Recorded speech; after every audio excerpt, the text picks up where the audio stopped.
Hi, my name is Jackie and I'm a makeup artist. I've been working with makeup for 10 years and today I'm going to show you and share about my best tips how to do a perfect liner.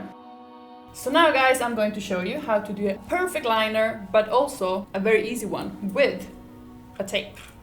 So let's start.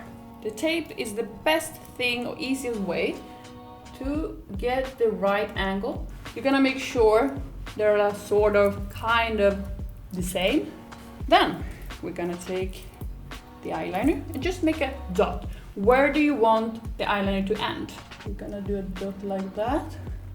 This is the area that I want the thickest part, okay? And the end will be right here. It's very important that you lift up your chin. It's easier for you also to come a little behind the lashes as well.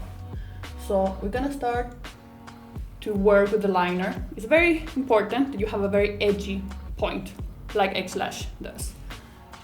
Gonna do like this, just press a little bit, and to meet up the point. Now we're gonna do the other side, do the same. And now let's see the results. Perfection.